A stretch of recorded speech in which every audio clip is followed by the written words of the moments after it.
I still remember that night like a movie that never stops replaying. The kind that feels too real to be fiction, too painful to forget. The kind of night that changes a man forever. My name is Ethan. I'm 34 years old. I've always been the kind of man who believed in doing things the right way. I worked hard, stayed loyal, loved deeply, and trusted too easily. Maybe that last part was my biggest mistake. Clara and I had been married for 7 years. 7 years that I used to think were filled with love, laughter, and a kind of partnership I didn't think the world made anymore. We weren't perfect, no couple is, but we had something I believed in. When we met, she was this free-spirited artist who painted sunsets and cityscapes, who could talk about colors like they were emotions. And I was a software engineer, a man who lived by logic, not poetry. But somehow, she made me believe that two opposites could build a world together. We built one, or at least I thought we did. 3 months ago, my company sent me on a long project in Seattle. It was a big opportunity, a career-changing moment. Clara had been supportive. She kissed me at the airport, told me to chase my dreams, promised she'd be waiting when I got back. I remember her exact words. "Go make us proud, Ethan. I'll be right here, waiting for you." Those words used to comfort me. Now they haunt me. During those 3 months away, we talked almost every night. She'd send me pictures of her art, her coffee mornings, our dog Max sleeping on my side of the bed. It made me feel close to her, even from hundreds of miles away. She'd say, "I can't sleep without you here." And I'd say, "Just a little longer, love. I'll be home soon." The night before my return, I decided not to tell her. I wanted to surprise her. I imagined walking through the door, seeing her shocked smile, maybe even tears of joy. I wanted to remind her that distance hadn't changed a thing, that our love was still strong. That night, the flight was late. By the time I landed, it was past midnight. I rented a car and drove through the sleeping city, humming along to old songs we used to listen to on road trips. It was raining, soft, silver drops that blurred the streetlights. The kind of rain Clara always said was romantic. I smiled at the thought. I couldn't wait to hold her. When I finally pulled into our driveway, the house was quiet. A soft glow came from the living room window. I grabbed the bouquet of lilies I'd picked up from the airport, her favorite, and walked to the front door. Every step felt warm with excitement. But as soon as I stepped inside, something felt off. The smell hit me first. A faint mix of red wine and perfume. Not unusual, but strong, fresh. The kind of scent that doesn't linger unless it's recent. I looked around. The living room lights were dimmed. The wine bottle on the table was half empty, 2 glasses beside it, one with lipstick on the rim. I froze for a second, staring at them. My heartbeat slowed, like time itself was trying to warn me to stop. "Clara?" I called softly. No answer. Max, our golden retriever, lifted his head from his bed and looked at me with confusion. He didn't wag his tail. That was strange, he always did. He just looked uneasy. My eyes wandered to the couch. A man's jacket lay carelessly draped over the armrest. Not mine. Not even close. My stomach tightened. Maybe someone had come over? Maybe Adam, our neighbor, or one of her art friends. But who drinks wine at midnight on a Wednesday? I felt my throat dry up. I called again. "Clara?" Still nothing. Then, faintly, I heard laughter. A man's voice, and hers, came from upstairs. Soft, playful, intimate. I remember how my body reacted before my brain did. The way my fingers clenched, how my chest began to burn. Couldn't be what I was thinking. Couldn't. Step by step, I climbed the stairs. The sound grew clearer. Her laugh, the same one that once made me fall in love with her, now sounded like the cruelest sound in the world. Halfway up, I stopped. My reflection stared back at me in the mirror on the wall. I didn't recognize the man looking back. His eyes were hollow, his jaw trembling. Part of me wanted to turn back, to leave before the truth shattered everything. But another part, the one that still believed in love, needed to see, needed to know. I reached the bedroom door. It was slightly open. The warm yellow light spilled out onto the hallway. Then I heard her voice, low, teasing. "Don't worry, he won't find out." And a man's reply, laughing softly, "You said he wouldn't be home for another week." That was the last thing I heard before I pushed the door open. Time stopped. The world stopped. There she was, Clara, in bed, half covered by a blanket, her skin glowing under the warm light.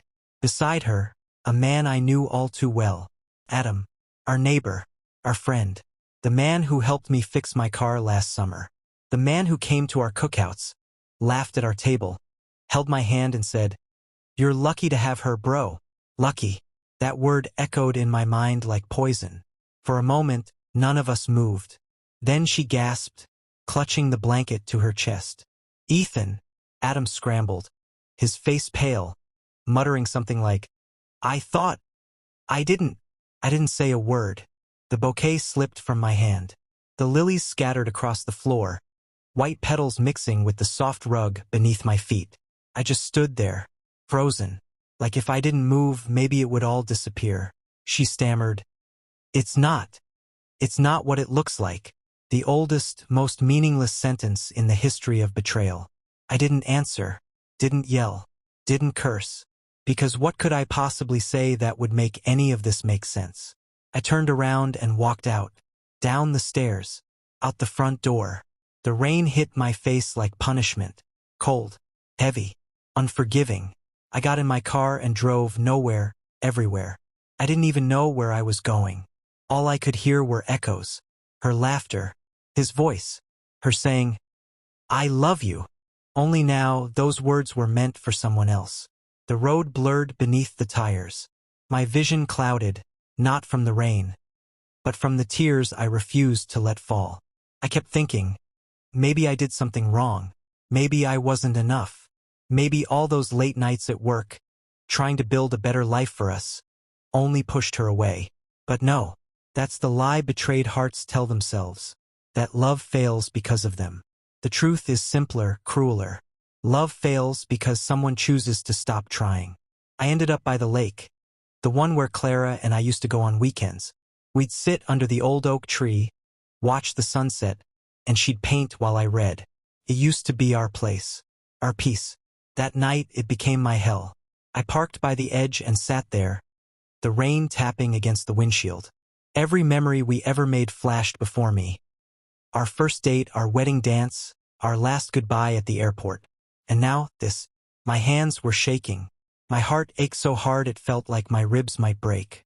I didn't scream. I didn't cry. I just sat there, breathing in the silence that used to belong to both of us. Around 4 a.m., I finally started the engine again. Couldn't go home. Not yet. Not with her still there. So I drove to a motel on the edge of town. One of those quiet, dimly lit places where no one asks questions.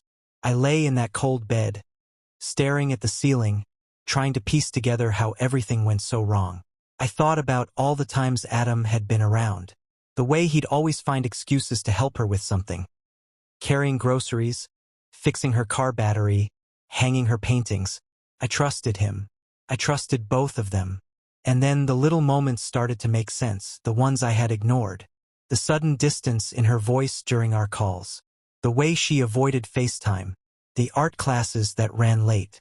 All the signs were there. I just didn't want to see them. Because love blinds you. Not in the poetic way, in the cruel way. It makes you build castles out of illusions and defend them like they're real. That night, I realized something. I wasn't just heartbroken. I was humiliated. Every touch, every word, every "I love you" she'd said in the last few months. They weren't for me anymore. They were part of a script, one she rehearsed until she could lie perfectly. When the sun finally rose, I packed my things and went to my brother's place. I didn't tell him everything, just that Clara and I had a fight. He didn't ask questions. He just made me coffee and sat beside me in silence. Sometimes silence is the only kindness left in the world. By evening, I knew I couldn't hide forever. I needed answers. Not to fix things, but to understand the wreckage she'd made of my life. So I went back home. She was there, sitting on the couch, eyes red from crying, still wearing my old hoodie. For a split second, seeing her like that almost made me forget everything. Almost. She stood up as soon as I walked in. "Ethan, please." I raised my hand. "Don't." My voice cracked, not from anger, but from exhaustion. "Just don't." She stepped closer. "I made a mistake. It was one night. I swear. One night. Like that made it better. Like a single act of betrayal was less lethal than 1,000 lies." I asked her why. She said she was lonely. She said she missed me. She said Adam was just there. And that's when I realized she wasn't sorry for what she did. She was sorry for getting caught. I walked out again. Not because I was angry, but because if I stayed, I'd break. And I didn't want to break in front of her. That night, I drove again. But this time, I didn't feel lost. I felt cold, clear, determined. Betrayal had burned everything inside me.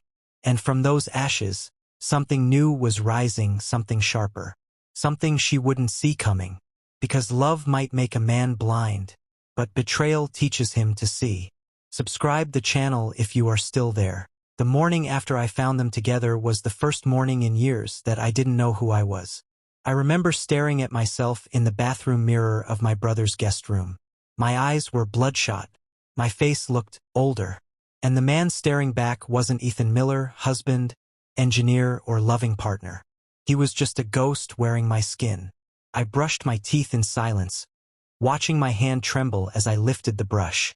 It's strange how betrayal makes even the smallest things feel heavy, as if gravity itself doubles when your heart breaks. My phone buzzed. It was a message from Clara. "Please come home. I need to talk to you. Please." I stared at it for a long time. The word please used to melt me. Now it felt like poison.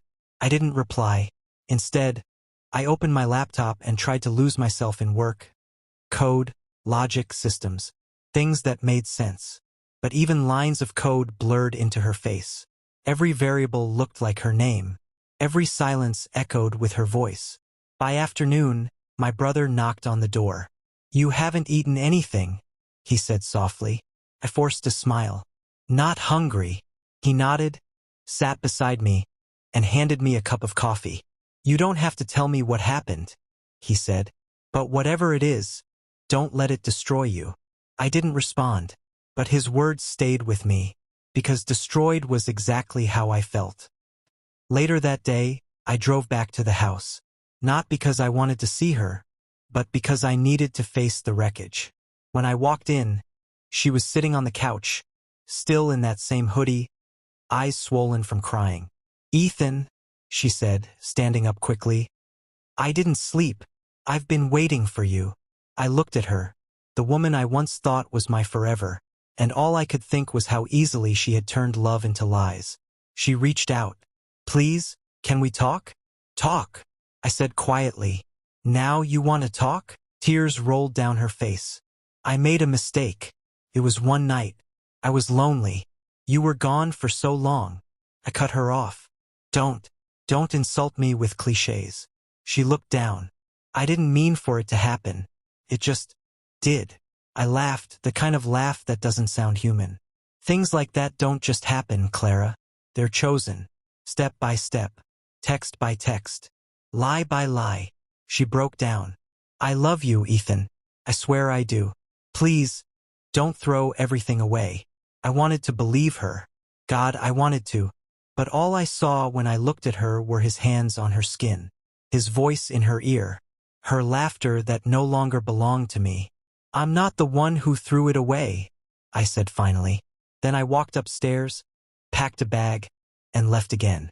That night, I booked a small apartment downtown, one of those half-furnished places people use between lives.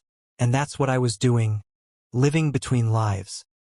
The days that followed were a blur of emptiness. Work, sleep, nothing else.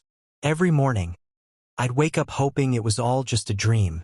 Every night, I'd remember that it wasn't. Sometimes I'd open our old photos, vacations, birthdays, the wedding. Every picture looked like a lie now. She called every day, left voicemails, texts. "Please come home. We can fix this. I'll do anything." But she didn't understand. You can't fix trust once it's cracked. You can tape it, glue it, paint over it, but it'll never sound the same again. One night, I finally answered her call. Her voice broke as soon as she heard mine. Ethan? Oh my God. You picked up. I said nothing. Please, she whispered. I ended it with him. It's over. I've blocked him. I'll never speak to him again. I wanted to believe that, but a small, bitter part of me asked, why now? Because you're sorry? Or because you're scared? I asked quietly, do you still love him? Silence. That silence told me everything. I hung up. Weeks passed. Then one night, I saw her and Adam together again.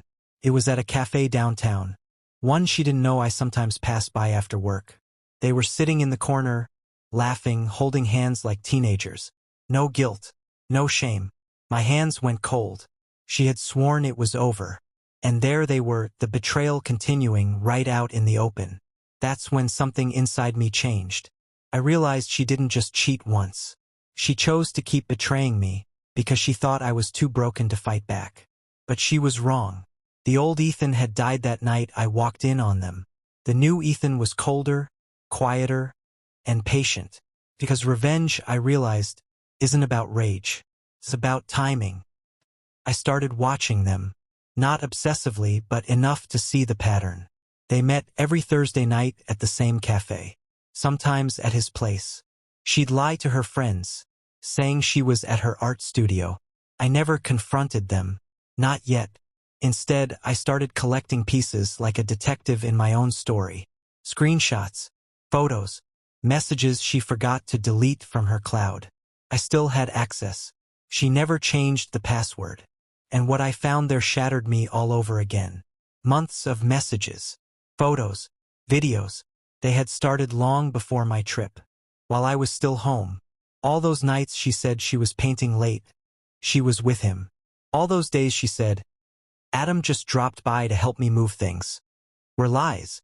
My hands shook as I read through everything. But then something in me went calm, eerily calm. Because pain that deep eventually burns itself out. And what's left behind is focus. One evening, I visited Adam's house. He wasn't expecting me. He opened the door, his usual cocky grin fading when he saw my face. Ethan, hey man, what are you? I stepped forward, my voice quiet. We were friends once. I helped you when you lost your job. I trusted you in my home. He swallowed hard. Ethan, listen. It wasn't supposed to happen. Stop, I said. You don't deserve to say her name or mine in the same sentence. He tried to look confident. You can hate me all you want, but it's between me and Clara now. I smiled. A cold, lifeless smile. No, Adam. It's between you, her, and what's coming. I walked away before he could speak again, because I didn't need to. His fear was enough. I didn't want to ruin lives out of anger, but I wanted them to understand what betrayal feels like. So I waited, planned, and the plan wasn't about violence or drama. It was about truth. Because truth, when revealed at the right moment, hurts more than any weapon ever could. 3 weeks later, our anniversary came. She texted me again. Please, just one dinner. Let's talk. For old time's sake. I agreed. But not for reconciliation, for closure. She met me at a restaurant we used to love. She looked beautiful, dressed like the woman I used to adore. But beauty couldn't hide the rot underneath. We talked politely for a while. About work, friends, her new art show. She tried to sound normal, but her hands were shaking. Finally, I looked at her and said, You know, Clara, I've been thinking a lot about honesty lately. She smiled weakly. That's good. It's important. I slid my phone across the table. Then maybe you can explain these. Her face went pale as she saw the photos. Her messages. The timestamps. She looked up, eyes wide. Ethan, how did you? Doesn't matter, I said softly. What matters is, I know everything. Tears welled up again. Please don't do this here. Why not? You didn't care where you did what you did. She looked around nervously. I made a mistake.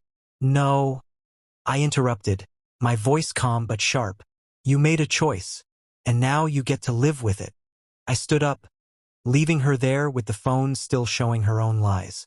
People were watching. Whispers spread. I didn't care. For the first time in months I felt powerful.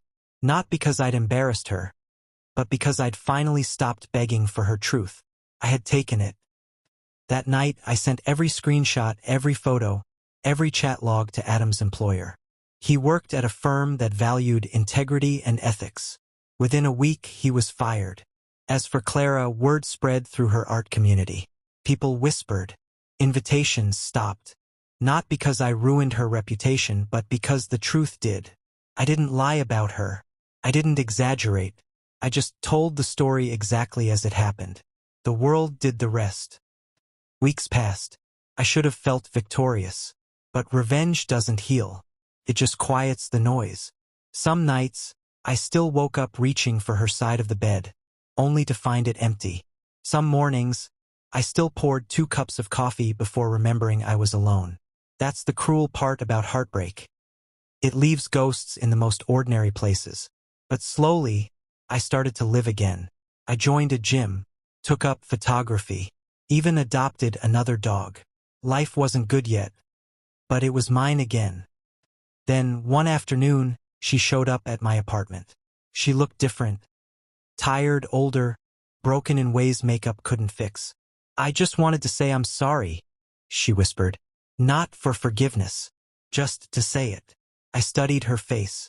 For the first time, I didn't see the woman I loved or the woman who betrayed me. I just saw a stranger. One who had once held my heart and dropped it without care.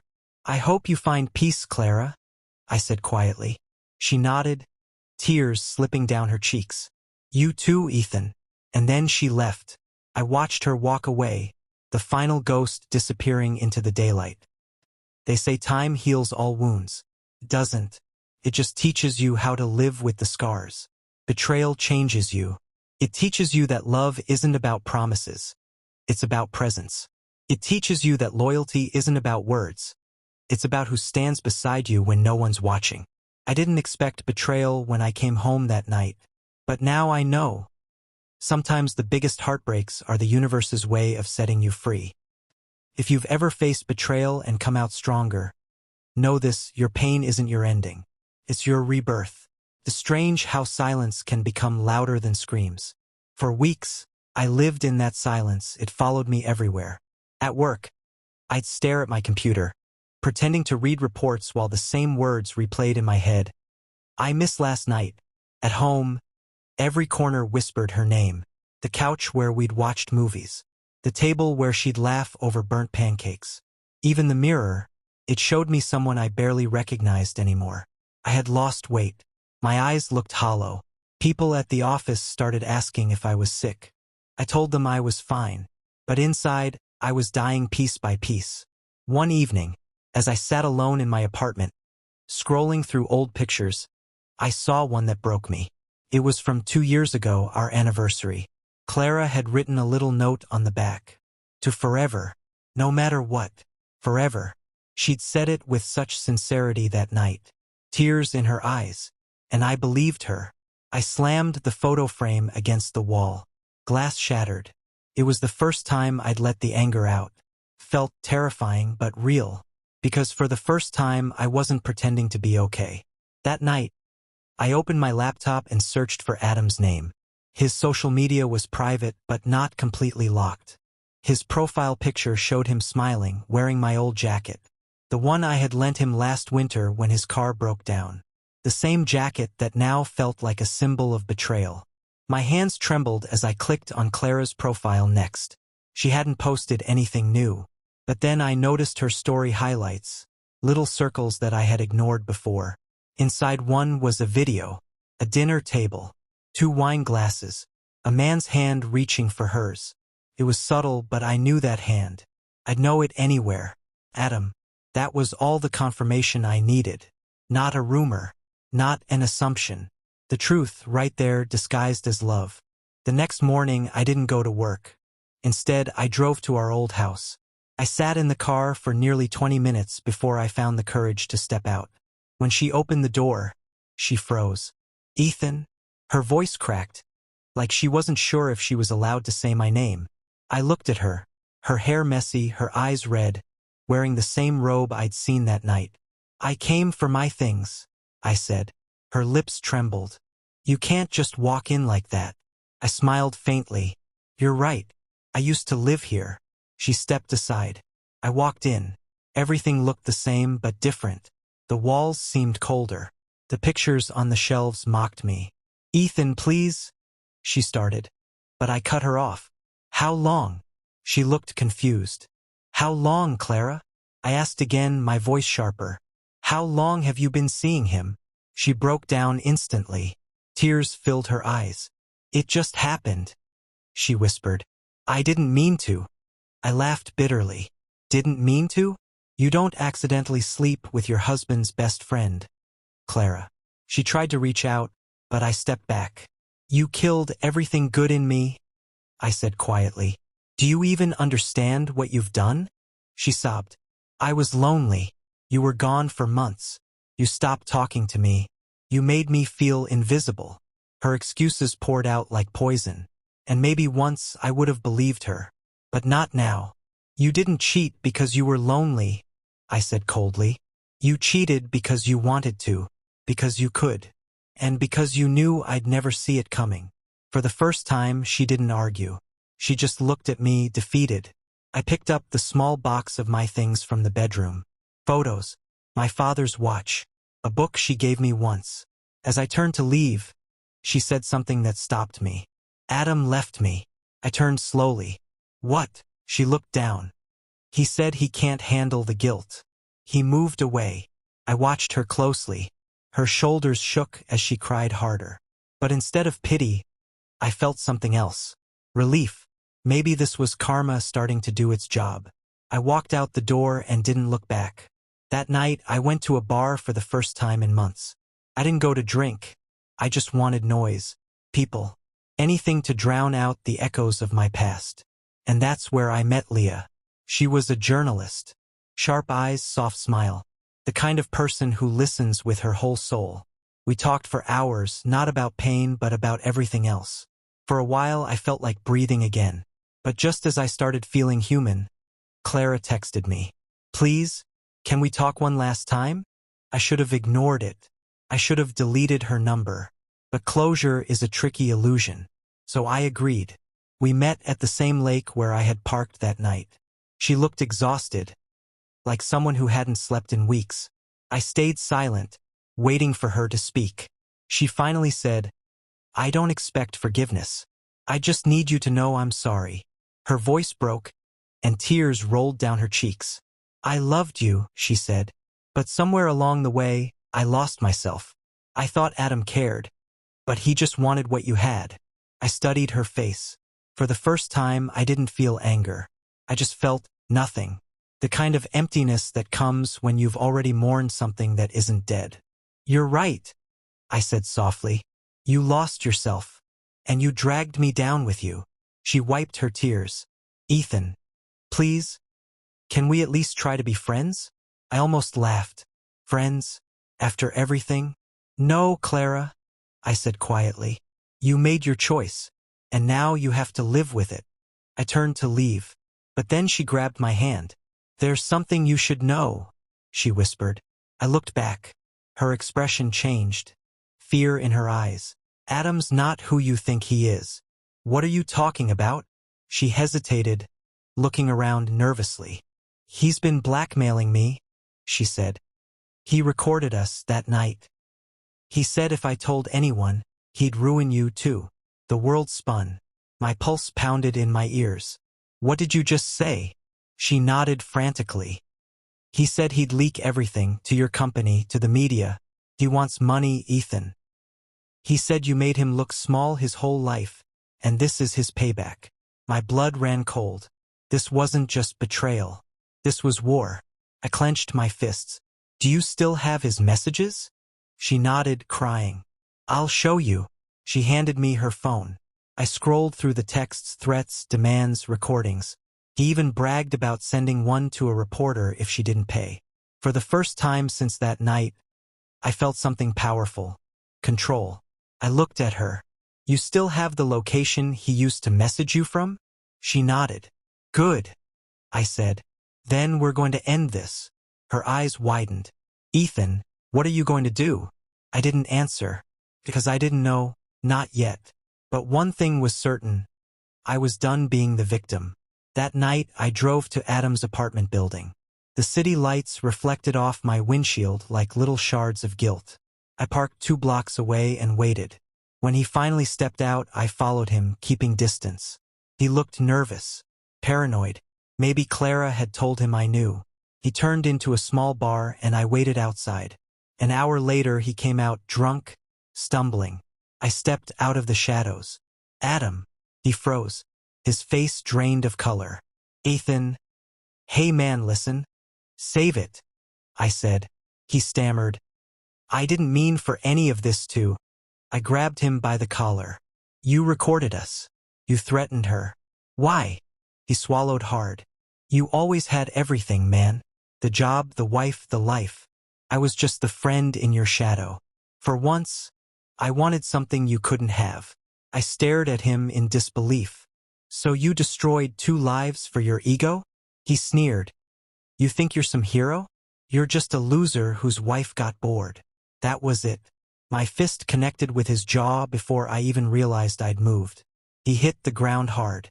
I stood over him, breathing heavily. He looked up at me, blood on his lip, smirking. "Go ahead," he said. "Hit me again. But it won't change the truth." I stepped back, because in that moment, I realized he was right. Violence wouldn't fix anything. But justice could. I pulled out my phone and hit record. "You just admitted to recording Clara without her consent, to blackmailing her, and to revenge." His eyes widened. "Smile for the camera, Adam." He tried to grab the phone, but I stepped back. Game over. I sent the video straight to my lawyer that night and to a friend in law enforcement. 2 days later, Adam was arrested. Charges: extortion, invasion of privacy, harassment. Clara called me crying again, thanking me, but I told her not to, because I hadn't done it for her. I'd done it for me, for closure. They say revenge doesn't heal pain, maybe that's true. But justice? Justice makes it easier to breathe. I still see her sometimes, at the grocery store or the post office. We don't talk, we just nod, like strangers sharing a history too heavy to mention. Sometimes I wonder if she ever really loved me.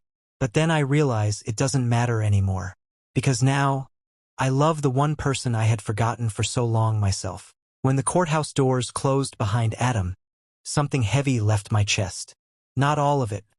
Pain doesn't leave in a single hour, but a weight I didn't know I'd been carrying since the night I opened that bedroom door. It was the weight of being powerless. The weight of watching someone else script your life and not being allowed a single line. The arrest was sanitized. A report, fingerprints, depositions. Journalists asked the same hollow questions. My lawyer told me to expect delays. Clara cried at first, real tears mixed with shame and something like relief. She testified against him without flinching. Maybe guilt will do that to a person. Maybe fear does. Either way, she stood in that witness box and told the truth she'd hidden for months. When the judge read the verdict months later, I felt nothing for a second. Then the room exhaled around me. Adam received a suspended sentence, community service, and a restraining order that kept him a legal distance from both Clara and me. It wasn't the end I fantasized about. No jail cell clanged, no dramatic ruin overnight, but it was a public unraveling. His job was gone. The firm cited reputational risk. Our social circle shifted away from him like water from oil. People who had once toasted him at barbecues now pretended not to know his name. Revenge isn't always explosive. Often it's practical, surgical. It's reclaiming what was stolen with patience, silence, and a clarity that anger never achieves on its own. I didn't want to humiliate him because I was cruel. I wanted to drain his power, piece by piece, until the loud confidence he wore like armor was only a memory. For Clara, the aftermath was quieter and darker. Her shows dwindled. Some gallery owners pretended not to notice. Others quietly rescinded invitations. Art communities can be fragile and fierce all at once. A whisper here, a forwarded screenshot there, it made doors close. People who once praised her work now asked awkward questions. I'm not proud of any of that. I only tell it because truth has a weight most people avoid. Her talent didn't vanish. But trust, the currency of relationships and collaborations, did. She tried, at first, to rebuild. There were emails where she apologized, where she said things like, "I'm working on being better." She enrolled in therapy, set email timers, took up small commissions. Once, I saw a video clip of her at a community exhibit, smiling stiffly as patrons passed by without stopping. It felt like watching someone walk on the embers of her own choices. And yet, as cruel as it sounds, seeing her struggle felt like the final chord to a song she had chosen to sing. Not because I wished her pain. I did not. But because I'd been the one who'd been left to pick up the pieces she'd scattered. There's a kind of justice in balance. Not revenge for the sake of malice, but consequences as a mirror. She had to face what she had done in the clear light. She had to rebuild trust she had broken. That was mercy and reckoning at once. After the verdict, life didn't become cinematic overnight. I didn't find some sweeping redemption or cinematic love in the weeks after.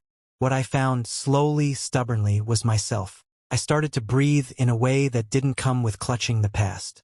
I returned to work with a clearer head. I took long runs in the mornings and photographed the city in golden hours, borrowing Clara's old instinct for composition but leaving the ghosts behind the lens. I learned how to cook again, clumsily at first, then with a patience I hadn't given myself in years. I got a new apartment, smaller, quieter, with a window that faced the river. The view was simple, honest, water, light, people moving on. I liked watching life continue outside as if nothing catastrophic had happened. It reminded me that the world keeps moving whether you're a broken man or a healed one. One evening, months after the trial, I ran into Leah, the journalist who had listened to me at the bar that night. She'd been out covering a story and had recognized me from the courthouse. We talked as if years had elapsed in a single conversation. She asked about closure, about whether handing over those files had ever felt like enough. I told her what I tell myself some nights. Justice is a clean cut. Healing is the slow stitch. Leah stayed in my life in small, beautiful ways. We had coffee that turned into shared playlists, into arguments about the best sandwich downtown, into a kind of friendship that didn't demand much at all. That's what was remarkable, the ordinariness of it. I didn't chase some grand romance to fill the hollow. I allowed simple human connection to creep in and make room for warmth. There were moments when the old anger returned, like phantom pains. I'd see Adam's profile pop up in a news alert about a local business scandal. No jail time, but ruined reputations have a way of trailing you. Sometimes Clara would send a short message asking if I was okay, and I would either ignore it or answer briefly. There is a tender cruelty in the little choices you make after a wound. I learned to choose what I would protect. My peace wasn't a prize I gave out freely. A year later, the city felt different. I didn't carry the same trembling dread into the night. I could walk past the lake without waking up old ghosts. I even found myself smiling. Not the brittle, practiced smile, but one that came from the small certainties. A job that felt meaningful, friendships that had endured. A dog that followed me on morning runs and trusted me without reservation. The twist, the last stitch in this long, cruel fabric, came unexpectedly. Adam, who tried to climb on the ruins of my life for his gain, discovered that the economy is merciless to those who gamble with others' dignity. An investor he'd once relied on pulled funding for a personal project after months of poor performance and an exposed ethics complaint unrelated to us. He made bad choices, one after another, and slowly the people who had enabled him left. He tried to restart in a new town under a different name. He found doors shut, references absent. It wasn't poetic the way I'd once imagined revenge might be. But it was true, relentless, practical. He found that life without trust is quiet and cold. I don't celebrate his ruin. I don't cheer as a man loses his future. But when I learned about it, there was a small, private relief, the kind that's hard to explain. The universe had its own ledger. I had merely nudged it. Clara reached out once more, months later, after the dust had settled. Her message was short. "I'm sorry for everything. I'm trying to be better." I read it twice, then left it unread for a long time before typing back, I hope you are. That was all I could give legitimately. It wasn't forgiveness. It was a wish. I realized forgiveness is not a present you hand to the person who hurt you. It's a practice you do for yourself so you can stop reliving the past. There was one moment, small, private, that felt like a final act of reclaiming. I went back to the house we'd shared one spring afternoon to collect the last of my things. The keys felt heavier than I remembered. I walked through empty rooms and touched familiar countertops with a casual detachment that would have been impossible a year prior. Before I left, I pulled out a drawer and found the wedding album. I sat on the steps under the old oak, sunlight warm on my knees, and looked through photographs of a life that had been true and then untrue. I allowed myself to feel both the joy and the pain. The good memories didn't become lies just because there were bad ones. They were part of the whole. In the weeks that followed, I found that my laughter wasn't forced. Came easier. I volunteered as a guest mentor at a local community center and gave a talk about boundaries and consent. The irony of it was not lost on me. Kids asked honest, sharp questions about trust and mistakes, and I answered as honestly as I could. There is something cathartic about transforming your wound into a lesson for others. It doesn't erase the hurt, but it tilts it into purpose. Revenge had its place in the story. It served as a scaffolding for the kind of justice that courts and communities sometimes provide. Mostly, though, the real work of healing came from the quiet decisions. Not to fight every small battle, to let time reshape you, to accept help, to set firm boundaries. The people who matter will stand by you. The people who walked away were showing you who they were. Years in, on a different kind of evening, I sat by the river and watched the lights reflect as if the city was strewn on water like a scattering of stars. Leah was beside me and we talked about plans small and large. Travel ideas, a photograph exhibit, maybe adopting another dog. In the background, the noise of the city, the hum, the distant sirens, the laughter, made the night feel alive and ordinary. I used to think extraordinary endings happen in a single moment. A confession, a confrontation, a cinematic collapse. Real life wasn't like that. It was quieter. It was softer. It was honest at last. If there's one truth I want to leave with you, it's this. Betrayal will try to define you.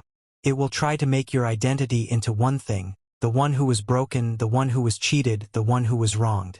But you get to choose how you answer. You can let it hollow you out, or you can let the hurt teach you who you really are when stripped of illusions. You can fight with rage, with words, with destruction. Or you can fight with patient, steady steps that reclaim your life. I chose both. I chose justice, because I wasn't going to let a cowardly betrayal go unpunished. And I chose myself. I learned to rebuild on the other side of ruin. I learned that revenge, when measured and focused, can be a path to regaining dignity. Not for spectacle, but for peace. That's where this story ends.